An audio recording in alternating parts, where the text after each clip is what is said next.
go with another episode of Getting Busy. Only today we're not going to talk about Cowboys right now. We're going to talk about the Indiana Fever and its Taylor Clark Day. I think it's important that we get an idea of why does she have to go through this? Anyway, when you come in, please smash the like button, hit the share button, and continue to subscribe to my YouTube channel. That's YouTube at Busy. And with that being said, I'm Biscuit. Let's get busy. Well, I did a report the other night on the game, and I was disappointed that the Fever got beat, not by that team. And of course, it was right after the game, and I said I hope that they do some discipline on Alyssa Thomas, because that was a dirty shot. That was a dirty play. Now this right here is what everybody's seeing.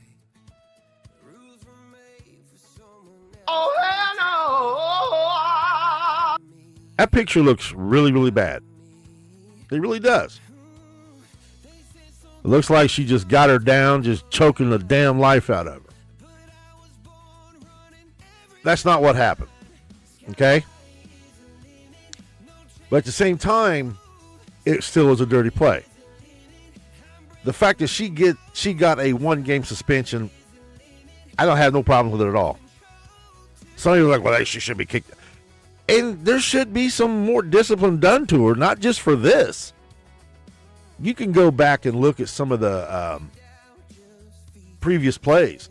There's one where she took Angel Reese out. There's another one where she did like a blatant elbow right to Angel Wilson.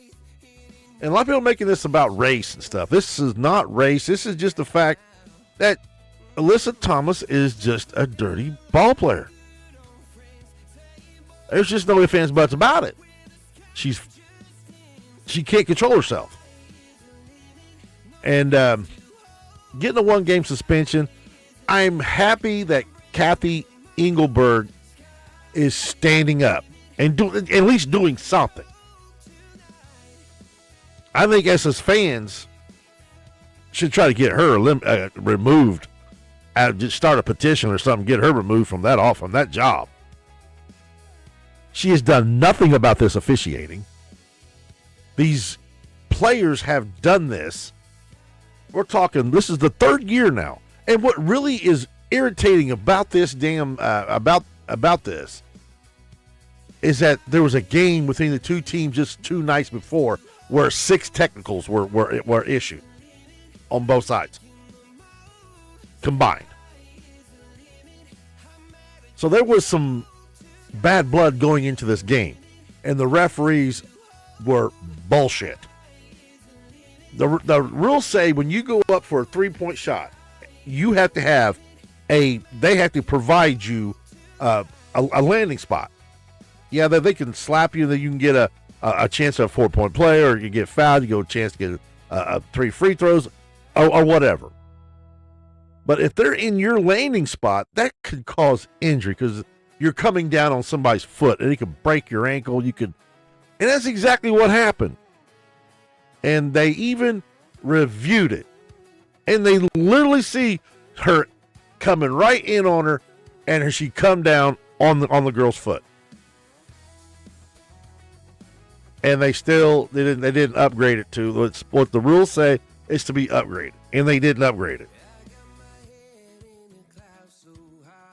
The Aaliyah Boston one, man, that one blew me away. She was literally in the low post, gets the ball, getting ready to make her move. Connor comes up, or is there Copper? Copper comes up and hits her face into Aaliyah Boston's elbow.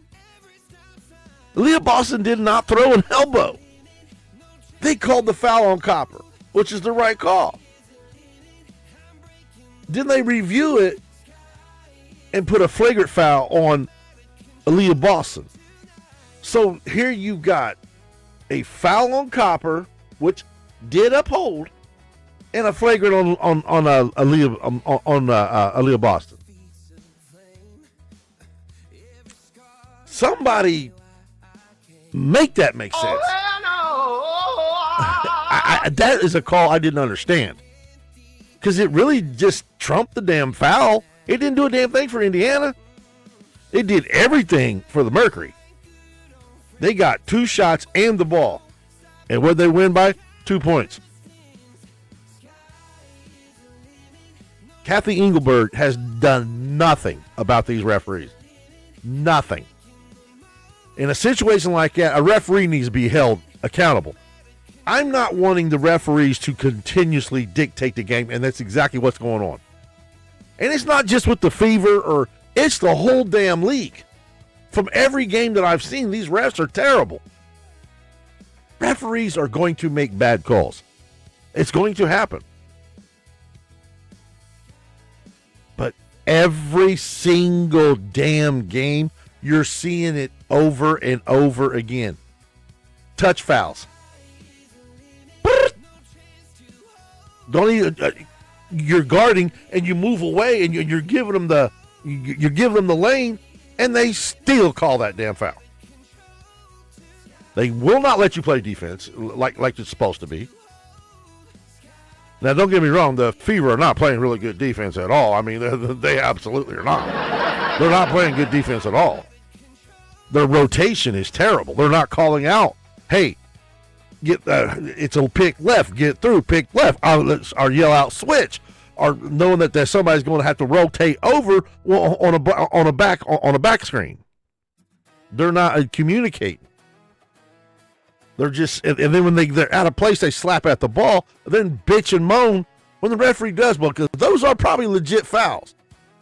Some of them where they're playing good defense and the referee still blows the whistle, and then you look at the replay, you're like, what the hell was they supposed to do? But they'll leave Boston. And that wasn't even called. Not only did she push off on Caitlin's throat to get up, I mean,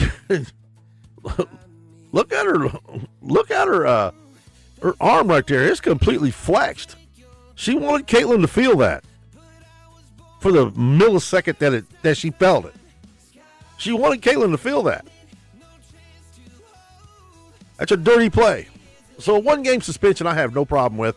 Some people are like, she should get more. And they should ramp up and investigate and say, look, man, you're doing this way too damn much, and we are going to tighten up on you. But Cathy Englebert is such a coward. She's a coward. I'm telling you, back in the 80s and 90s and early 2000s when David Stern was in charge of the NBA, this bullshit would not be going on if he was in charge of the WNBA. God rest his soul. It wouldn't be happening. Adam Silver needs to step his ass up and maybe take this over or appoint somebody else. It's ridiculous. And everybody wants to talk about the racial thing. It's ridiculous. That's even get more ridiculous. This is basketball, and it should not have somebody running out of control. And you just go back and you can watch. I can right now take the next hour and put together a highlight film of the shit that this girl does, and I can go back to Unrivaled. Hell, she ran over Paige Beckers, about knocked her into the middle of next week. It continues to happen.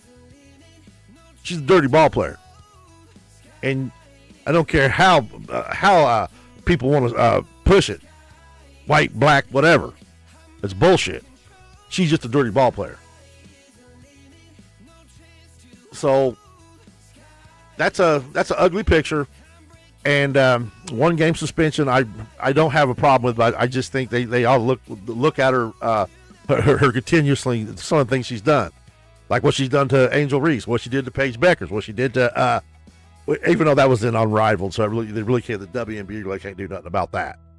But Angel Reese, she grabbed her by the throat. She took out Angel Wilson's face with an elbow. She's a dirty ball player.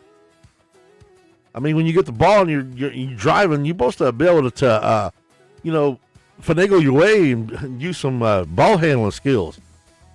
She just mauls you over. Let me take a look at that. Now, when it happened, everybody's like, "This is what Caitlin Clark got hurt." That is not what Caitlin Clark hurt. Caitlin Clark. Caitlin Clark has been dealing with this back thing for most of the season. Okay, if you watch when she on timeouts or in between quarters, when she's taken out of the game, she's got a wrap on her back. Okay, she's fighting this. I imagine. I'm not going to say that stuff didn't help it, because it damn sure didn't. And obviously the shot coming down on the three, I say that hurt her back more than her falling down, and that was just a dirty play that could have hurt somebody. I could have. Obviously she felt that. She felt that. When you look at that girl's muscle right there. Bam. That's completely flexed. She wanted Caitlin feel that as she got up. It was for the millisecond that it was. Wow. Dirty play. 1 game suspension. I'm all for it. Yes, ma'am. And yes, sir. Yes, everybody. Some are thinking that it's a little bit too harsh. I don't think it's harsh enough. Something's got to get to these people's heads. And I'm not asking Caitlin to ever have special treatment. I guarantee Caitlin don't want special treatment. She came to the WNBA to play against the best in the world. And that's why she's here. Because she wants to be the best in the world. This girl plays with a lot of fire, a lot of passion, and that's why everybody loves her. She's not the best player in the league. She's one of them. But, could she do something with Angel Wilson? No. Can she handle a Brittany Griner? Hell no. She has to play her game, and she has to play team ball. And pumping up the crowd and hitting those long distance threes, that just brings more passion to the game and gets more people loving what they're doing. They also love when she throws a pass and drops a dime on somebody for an assist. She gets a triple double when she's pumping up the crowd. I mean, these are the things that we love about her, is her passion and her skills. And she's only 24 years old. People forget that one part. Oh, look at her. She's out there acting like a fool, screaming and hollering. Look at the shit she is going through. This is the shit she takes. This is what she goes through. Remember what Marina Mabry did to her last year? Year before that? How about Chinity? Dejanay Carrington poking her in the eye with long-ass fingernails.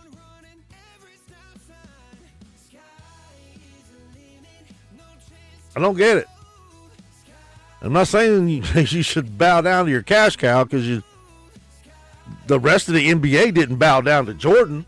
They wanted to beat him, but they knew that he was bringing all the good shit.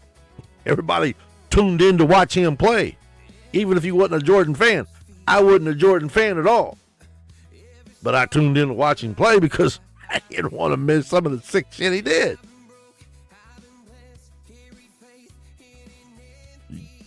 These girls are going from making $56,000 a year. Right now, the minimum is $300,000 a year for these girls to play. No, it's not NBA money. It's a long way off. NBA's been around a long time. NBA's got superstar after superstar. 100 years worth of them. Man, WNBA's been out for 30 years. And they're getting, and for years they were lucky to get a high school gymnasium filled up with fans. Now we're looking at 15, 16,000 people. Night in, night out. Especially when the Fever come to town. Now, a lot of teams that don't, there's certain teams out, like the Valkyries, I think they sell out all the time. The Aces, they sell out. The Liberty, they sell out. People are watching. And when the Fever comes to town, it's just even more. Ticket prices go up. It's on TV. They're on TV all the time now. They got all these endorsements, shoe deals. They actually have private jets now. Who brought all that with them? For you. The viewership to watch that girl play. It got them saying, okay, we can watch an Angel Wilson. We can see why she's a 3-time MVP or 4-time MVP. It brought viewership. But if she decides that she's had enough, and trust me, they're wanting her overseas, and they're willing to pay her like $4 million a year. And she's sticking here for $300,000 a year. She's one of the lowest paid players in the league because she's only in her third year. In the WNBA, rookies get what they get, and then they don't get multi-million-dollar contracts coming. Not yet, anyway. I'm gonna stress that. Not yet. I'm not saying it will never happen if their league continues to grow, because there is going to be some stars coming out here in the next few years. Hannah Hidalgo, Juju Watkins. They're all coming. There's others. I can't say her name them all because I'm fairly new to the WNBA. I did watch it when it first started. Lisa Leslie, Rebecca Lobo, Cheryl Swoops, Tina Thompson, all those great players that played overseas. The diabolical Cynthia Cooper. I remember them. And then all of a sudden, when all that was gone, hell, that team ain't even together no more. The Houston Comets, I think they're bringing it back. It went bye-bye, and it won 4 national championships. I'm sorry, 4 world championships in a row. It was a dynasty, but yet it folded because of viewership. There was no viewership. Now you got it. This girl who blew it up in college. People love to see her. She broke Pete Maravich's Division I scoring record. Took Iowa to 2 national championships where she got beat in both of them, and everybody wants to throw that in her face. By 2 loaded teams. 2 loaded teams. I will put that out there. South Carolina and let's see, LSU I think got them once. LSU got them, and UConn and South Carolina. They've dealt. They actually I think they beat South Carolina in the Final Four. Then they got beat by Angel Reese and the LSU, and we all know what happened with that. And Angel Reese made a star of herself by doing this, and so it is what it is. And they ain't gonna sit think about it. LSU won that game. They deserved it. They played hard. But Kaylin had her and Kate Martin. I think that was it. That really could score a lot of points. I mean, they had other players, but those were 2 main ones. And Caitlin, and she had to put out about 40 points a game damn near. And people were seeing this. We were all seeing it like, good God, who's this girl? And she brought all that fan base to the WNBA with her. These girls wasn't on charter buses anymore. They were on planes. Now they're on private jets. These girls wasn't getting shoe deals. Now they're getting shoe deals. They're getting endorsements. They're getting commercials. And how does she get repaid? Kiss my entire ass. There's a lot more than that. That there's just the latest.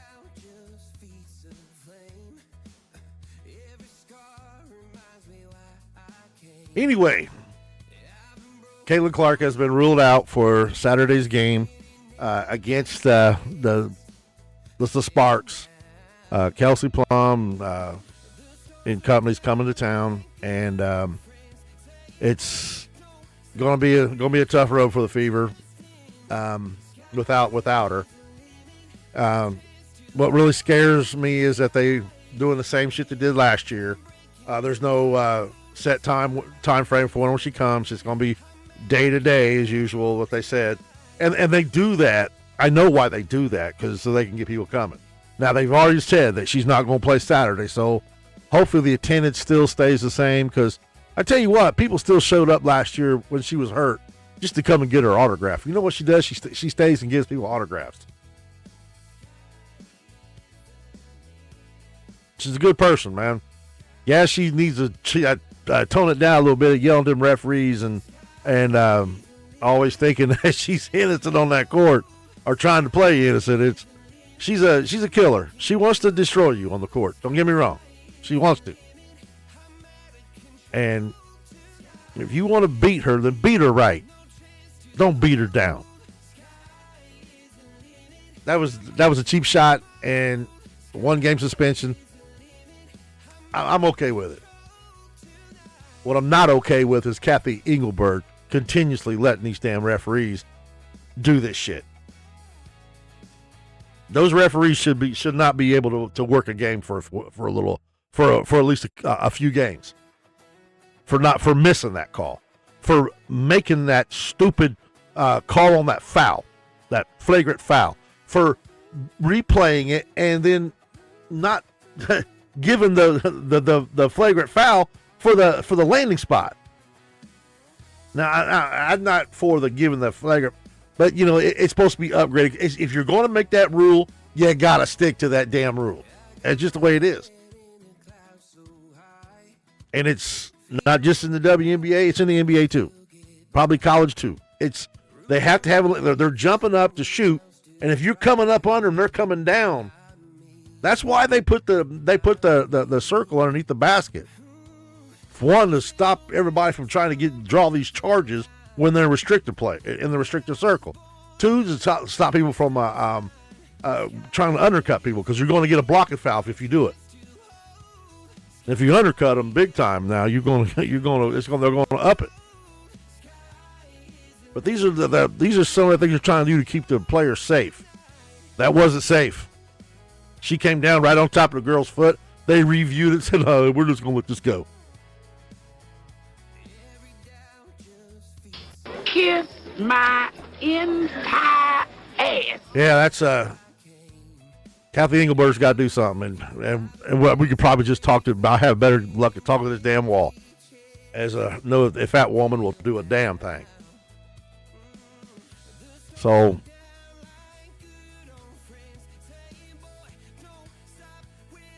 if she ever leaves, man, the WNBA is gonna feel it. I promise you. People will want to watch overseas, and they'll try to anyway to figure out how to get that on their TV. And what's they going to do over there? It's going to grow that overseas ball, international ball. We want that to grow here. This is our country. We are basketball. Basketball comes from Canada, but it was perfected here. But And, you know, living in Indiana, basketball is like a way of life here. So we love our basketball. We love our basketball teams. We love pickup games. We just love the game of basketball here. So it is what it is. Anyway, I want to come on for a minute, talk and rant a little bit. Alyssa Thomas, 1 game suspension. She deserves it. They should investigate and probably give her 2 more. Or definitely keep her on her. Start putting her on her. Put her on the watch, because it's not just this 1 game, and it's not just against Caitlin Clark. She's a dirty ball player, and we don't need dirty ball players. If you can't play fair, then you ain't got no damn skill. That's the way I look at it. Anyway, I'm going to sign off now. I've ranted all I can. Still go see the game Saturday. Watch it on TV if you have to. If you're not going out there to Gamebridge. Anyway, we gotta beat these damn Sparks. I know it's gonna be a tough road without Kaylin. But we have Aaliyah Boston. We have Kelsey Mitchell. We got Sophie. We got Sophie, man. So we can shoot some threes. She can hit them damn threes. So, but we got to get better on that defense. That defensive rotation is absolutely garbage. Got to do something about it. And Boston, we got to keep her out of foul trouble. That's where I was going. When they drafted Raven Johnson, I think she's a solid player. I just wish they'd have drafted another big, because I really don't know how to feel about Monique Billingsley yet.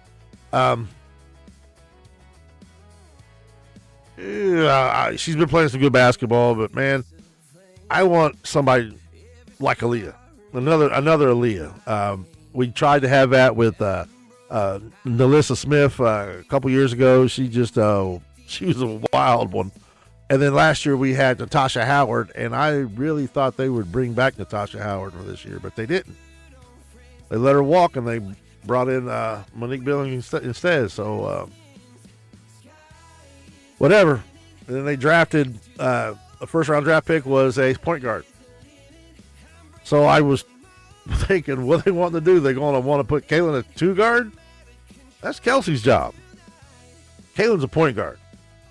And she's the best point guard in the league. Like it or not, she is. So, anyway, until next time, Kaylin, we're behind you. Get well soon. Indiana Fever, do not prolong this. Do not bullshit the fans. If she's going to be out for a while, tell us. Don't keep saying, oh, she's day to day. And just so they can still sell them damn tickets, okay? That shit is coming from higher up, and it's bullshit. If the fans don't want to come to watch anybody else because Caitlin's not playing, that's their priority. They're the ones spending the money. They want to come and see. If they want us to come and see the Fever still, yes, by all means. I want you to come to watch the Fever. But do not bullshit us. If she's hurt and she can't come back for a while, announce it. Hey, she's going to be out 3 or 4 games. I'm hoping she will. That when they play this this Saturday, they will not play again until July 7th. So that's going to give quite a bit of rest, and maybe she'll be back then. And of course, I think the All-Star game is around the 25th. So I'm hoping that she'll be back for the All. Everybody wants to see her in the All-Star game, but at the same time, I don't give a shit if she's not 100%. I don't want her in the All-Star game. Because we're going to need her the second half of the season.